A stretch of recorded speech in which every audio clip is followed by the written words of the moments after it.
Ahead of COP30 in Brazil, the federal government is partnering stakeholders across the country to evolve acceptable data mapping mechanisms towards reducing methane emissions in Nigeria by 2030.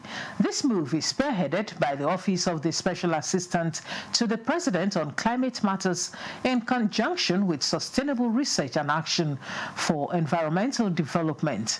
Tope Alabi reports. Nigeria generates about 32 million tons of methane-emitting solid waste annually and about 0.51 to 0.65 kilograms per person per day, with 107 million tons projections by 2050. As a signatory to the Global Methane Pledge, Nigeria is committed to a 30% reduction in methane emissions by 2030. This inclusive stakeholders workshop highlights solid waste as an under-addressed source of methane, a coated greenhouse gas with a global warming potential 80 times more than that of carbon dioxide over a 20-year period. This event is designed to build upon those efforts by advancing coordination among key national stakeholders, reducing methane in landfills through improved waste segregation from the source.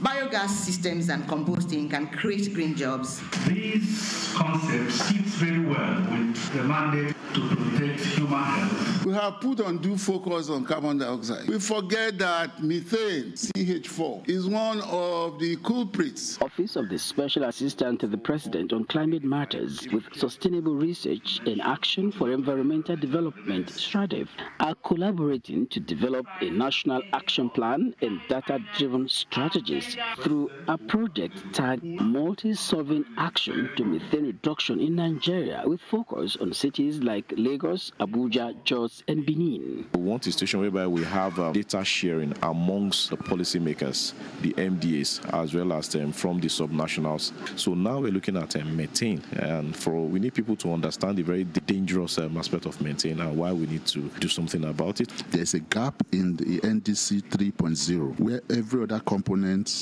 that mitigates climate change has been incorporated. The solid waste sector contribution has not been captured in terms of lowering methane. So this is just to catalyze the first national action towards the process. Methane reductions is a low-hanging fruit. You cannot measure what you cannot control, and you cannot control what you cannot measure, so it's vice versa. We need to know exactly how much methane there is. Prioritizing methane emission reduction is crucial to this conversation, and mapping of climate actors will help in designing evidence-based interventions. In Abuja, Tope Alabi, NTA News.